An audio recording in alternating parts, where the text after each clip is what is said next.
Sa ulo ng ating mga balita, Sara Duterte walang balak tumakbo sa pagkapangulo. Grupo ng sabongero sa Palawan, pinagkalooban ng e-sabong permit. Isa nasawi at 4 ang nawawala sa pananalasa ng bagyong Julina sa Marinduque. Brownout, problema ng mga guro at estudyante sa Santa Cruz. COVID-19 update sa Marinduque. Alamin. Kababaihan sa Afghanistan. Pinagpapalo ng Taliban militants. Ex-President Trump at anak nito gaganap na boxing commentator. Paulo Contis nagsalita na sa hiwalayan nila ni LJ Reyes. Pabahay ni Pacquiao sinuportahan ng housing sectors. Update sa Bagyong Kiko at lagay ng panahon sa Marinduque. Alam.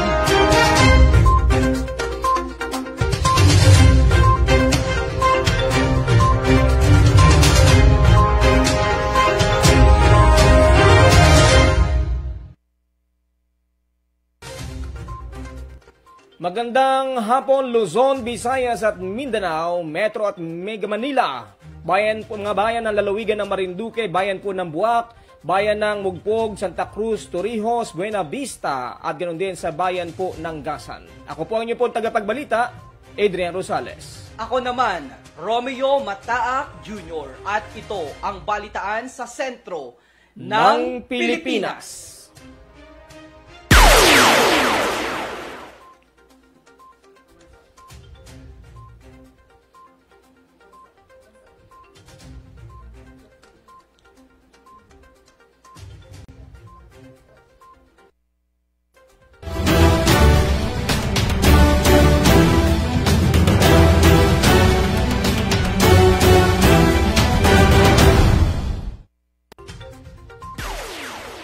Wala nang balak pang tumakbo si Davao City Mayor Inday Sara Duterte Carpio sa pagkapangulo sa 2022 national elections. Ito ay kasunod ng pagtanggap ng kanyang ama na si Pangulong Rodrigo Roa Duterte sa nominasyon bilang vice presidential candidate ng PDP Laban. Ayon sa alkalde, una na silang nagkasundo ng kanyang ama na isa lamang ang tatakbo sa kanilang dalawa sa national possession. Nagpasalamat naman si Mayor Sara sa kanyang mga supporter na naniniwala sa kakayanan niya na maging susunod na Pangulo ng bansa. Bago nito, ilang national party na rin ang nanliligaw sa kanya na tumakbo sa gitna na rin ng natatamasang pangunguna sa presidential election surveys. Samantala, itinanggi naman ng alkalde na gagawin niya ang last-minute na pagiging substitute candidate katulad ng ginawa ni Pangulong Duterte noong taong 2015.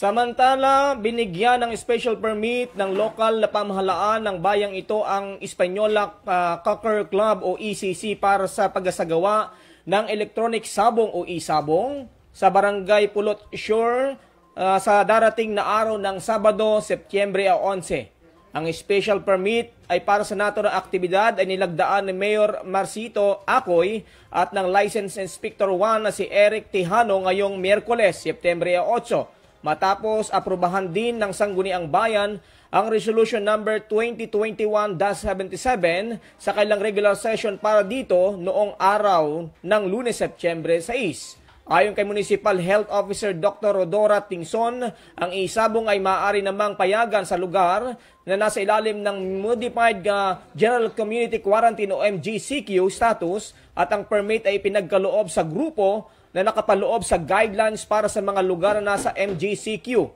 Dagdag niya, kailangan ding sundan ang health protocol sa pagsasagawa ng isabong.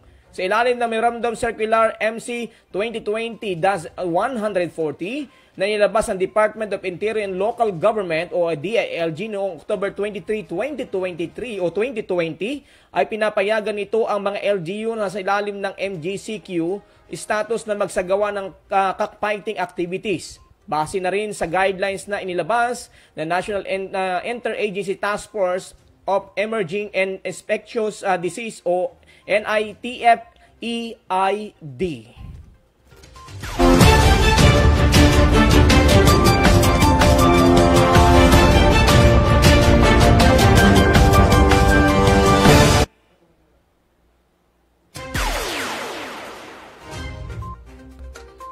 Isang mangingisda ang iniulat na nasawi at 4 niyang kasamahan ang nawawala nang tumaob ang kanilang bangka sa karagatan ng bayan ng Buena Vista, Marinduque.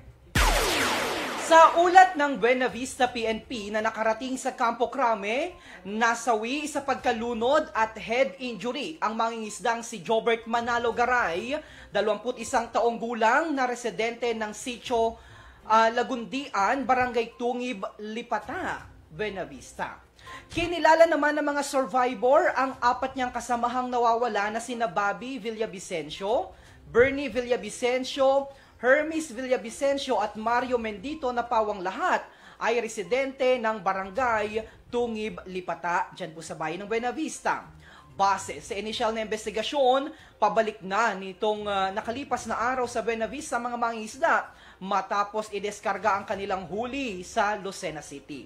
Dahil sa lakas ng hangin at alon, tumaob ang kanilang bangka sa bisinidad ng Elephant Island o mas kilala po ngayon na Bella Roca Island sa naturang bayan.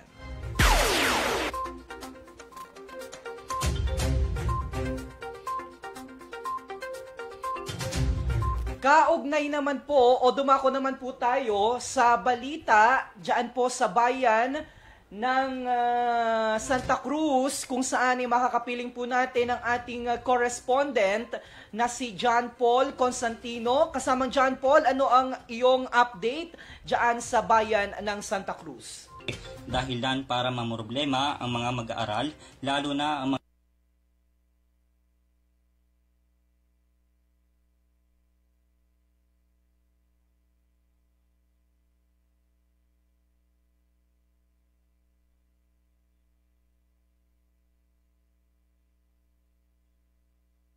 at ulan na sanhi ng pagkaputol ng ilang puno na bumagsak sa mga poste at kable ng kuryente. Dahilan para mamroblema ang mga mag-aaral, lalo na ang mga nag-o-online classes. Tanong nila, paano sila makakapasok gayong walang kuryente? Ganito rin ang problema ng ilang mga guro na tanging pag-imprenta ng mga module ang tanging kaagapay nila sa pagtuturo ngayong panahon ng pandemya. Samantala, patuloy pa namang nagsasagawa ng assessment ang Marelco hinggil sa pinsanang naidulot ng bagyong Julina. Ito ay upang mapabilis na rin ang panumbalik ng supply ng kuryente. Ipinagbibigay alam din nila na kailangan munang mag-service dropping o magbahay-bahay upang makasiguro na walang mga naputol na service drop wire, natubigan ng metro, nabagsakan ng mga wires o anumang panganib sa linya bago i-restore ang kuryente. Ito ay para sa kaligtasan ng lahat. Ang poblasyon ng Santa Cruz ang tanging may supply pa lamang ng kuryente matapos manalasa ang bagyong Julina. Humingi naman ng lubos ng pagkaunawa ang Marelco at kooperasyon sa ating kasalukuyang sitwasyon. John Paul Constantino, nagsiservisyo para sa Marinduqueño. Maraming salamat sa ating junior correspondent na si John Paul Constantino sa ulat naman mula po sa bayan ng Santa Cruz. Samantala mga kababayan, magbabalik po ang balitan sa sentro ng Pilipinas makalipas ang ilang mga paalaala. Diyan lamang po kayo. Wala na yatang tatapat sa one and only kong dekalidad. Ligtas maaasahan sa timbang kaya magpa-deliver na ang Soleil, Soleil, Soleil, hey, hey. Ako sa'yo'y panatag talaga. Soleil, Soleil, Soleil, hey, hey.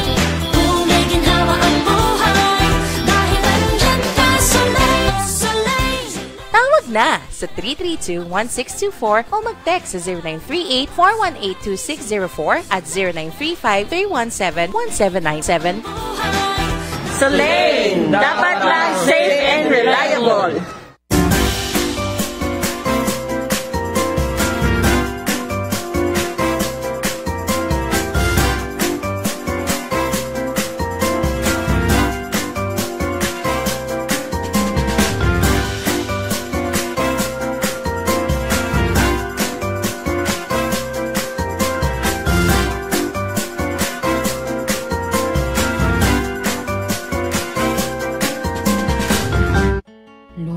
Lola, isang taon na tayong nahiwalay dahil sa quarantine. Miss na po namin kayo. At ang inyong masasarap na luto at pag-aalaga. May bakuna na raw po sa COVID-19.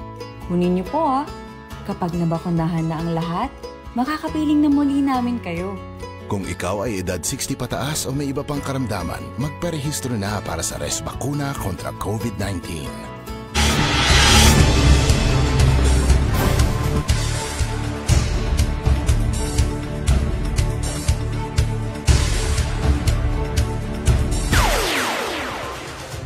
Walang nadagdag na bagong kaso ng COVID-19 sa ating lalawigan. Ito po ay ngayong Setyembre 8.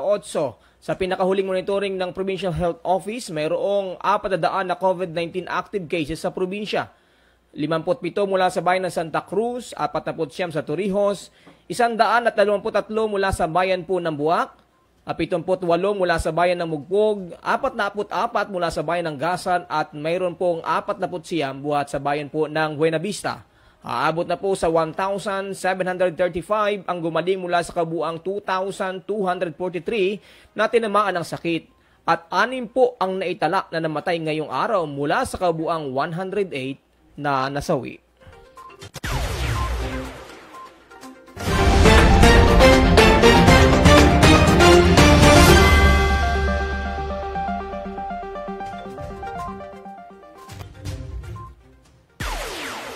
Nagsagawa ng kilos protesta ang mga babaeng Afghans sa Badakhshan Province laban sa binuong interim government ng Taliban sa Afghanistan. Nirereklamo kasi nila kung bakit walang kinuhang mga babae sa mga mamumuno ng kanilang bagong gobyerno.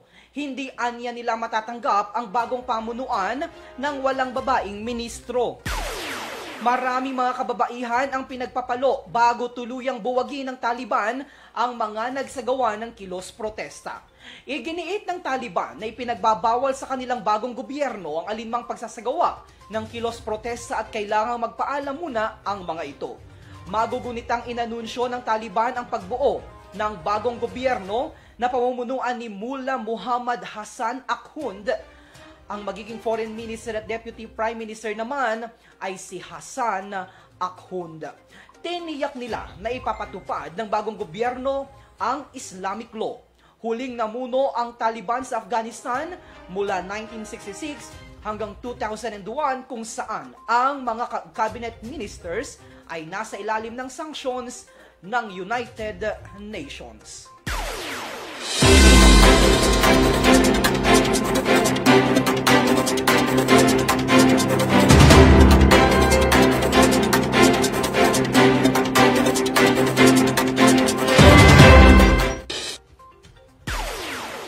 Samantala, kinuhang boxing commentator si dating US President Donald Trump sa laban ni Evander Holyfield at Brazilian mixed martial arts stars na si Vitor Belfort.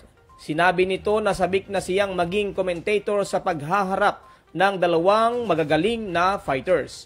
Nakasama ng dating Pangulo ang anak niyang si Donald Jr. Gaganapin ang laban sa Hard Rock Hotel and Casino sa Hollywood, Florida at ito'y sa darating namang Setyembre 11.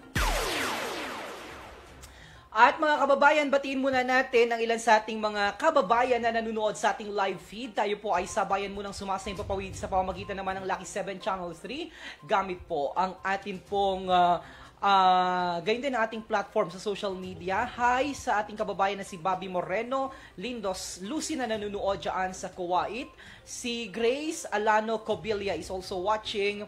At sa lahat po na ating mga kababayan, tumutok po kayo dito sa ating balitaan sa sentro ng Pilipinas, lalong-lalo na mga kababayan natin sa bahagi ng Gasan, Mugpog at Buena Vista. Maghahanap buhay lamang po kami mga kababayan, makalipas lamang ang ilang mga sandali. Lolo, Lola, isang taon na tayong nahiwalay dahil sa quarantine. Miss na po namin kayo. At ang inyong masasarap na luto at pag-aalaga. May bakuna na raw po sa COVID-19. Kunin niyo po Kapag nabakunahan na ang lahat, makakapiling na muli namin kayo. Kung ikaw ay edad 60 pataas o may iba pang karamdaman, magparehistro na para sa Resbakuna kontra COVID-19.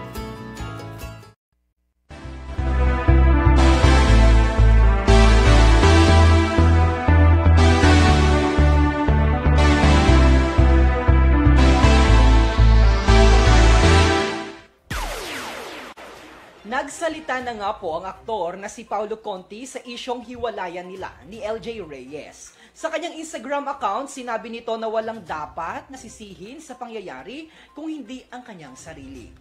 Inamin din ito na nagkaroon ng third party at siya ay naging marupok. Labis itong humingi ng tawad kay LJ at mga anak nito kung saan ikinahihiya niya ang kanyang nagawa. Paglilinaw pa po nito ni Paulo Contis, hindi dahilan sa hiwalayan nilang aktres na si Yen Santos. Kaibigan lamang niya ito, anya itong si Yen, kung saan siya ang kanyang nakakasama tuwing mayroon itong hindi pagkakaunawaan ni LJ. Nirerespeto anya nito ang desisyon ng aktres na dalhin ang dalawang anak sa United States of America. Nananawagan na lamang ito sa bashers na siya lamang ang sisihin at huwag nang idamay ang ibang tao. Humingi na lamang po ito ng privacy at pagdarasal sa kanyang pinagdaraanan ngayon.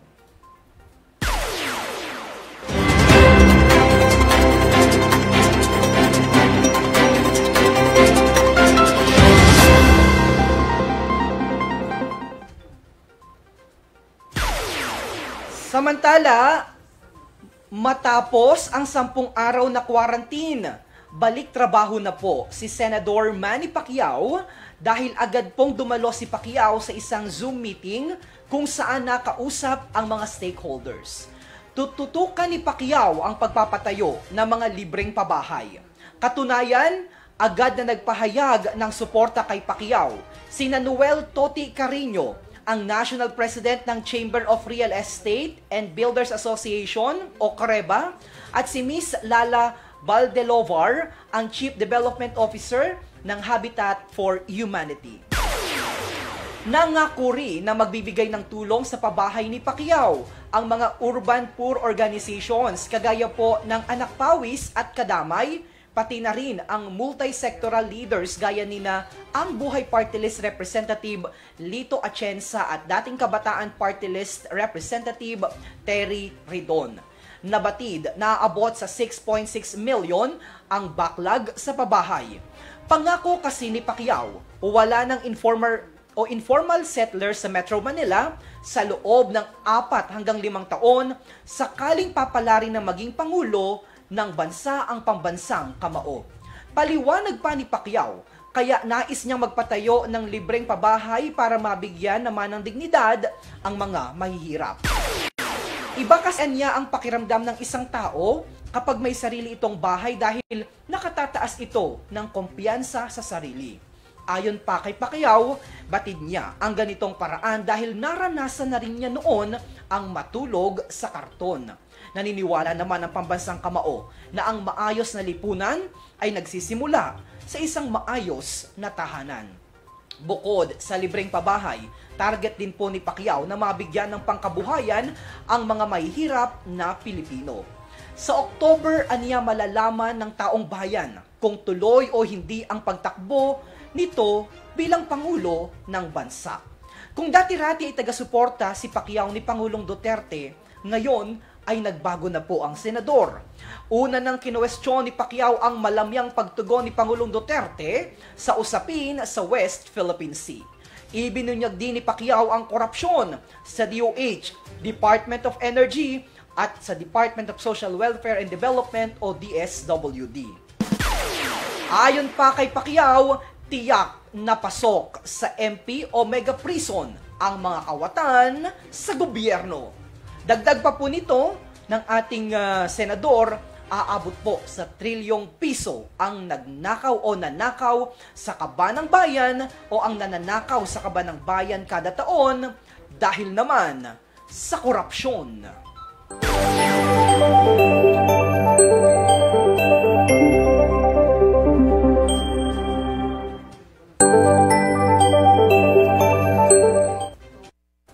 Samantala, sa lagay po ng ating bagyong si Kiko, nakataas na po sa signal number 1 sa ilang lugar sa Northern Luzon.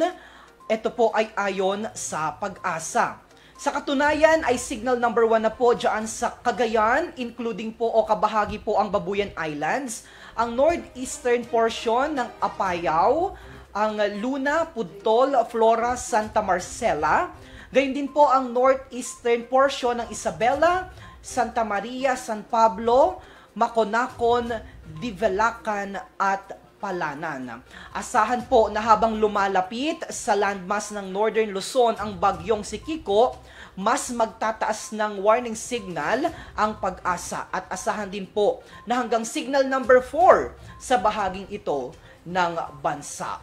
Samantala mga kababayan, ngayong Huwebes naman ay inaasahan pong lalabas ng Philippine Area of Responsibility ang bagyong Jolina PH matapos nitong manalasa sa bansa. At kaagapay po ng balitang yan mga kababayan, dito naman po sa lagay ng panahon sa ating lalawigan, ang kanlurang bahagi ng Visayas, Palawan, kasama na ang Kalayaan Islands at Occidental Mindoro, ay may mga pag-ulan dala ng habagat.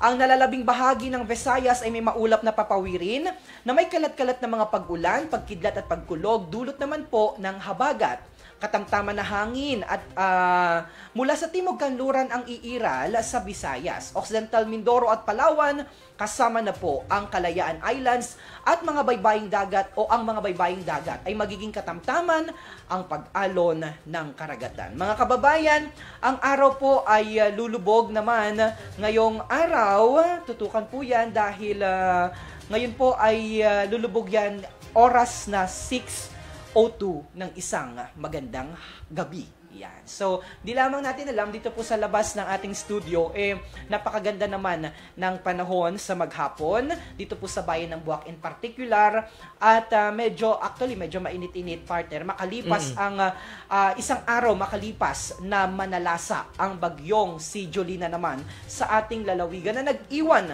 ng ilang mga pinsala sa kabuhayan at nag-iwan din ng sabi nga ni po ay may isang nasawi o fatality dahil po sa bagyong Jolina matapos na tumaob ang isang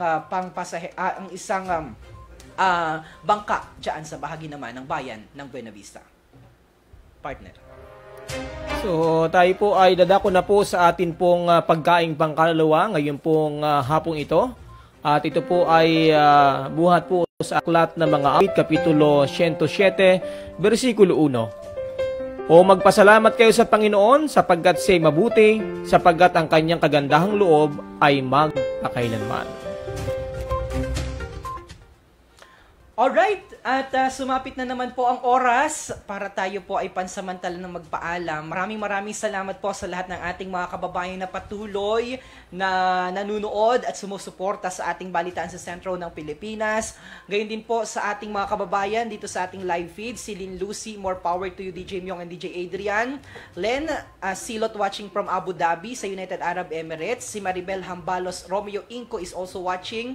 Si Chi Bioman ay nanunood watching from Riyadh. Ingat po tayo lahat, bawat isa, naway matapos na ang pandemya na kinaharap ng ating pong mundo. Partner.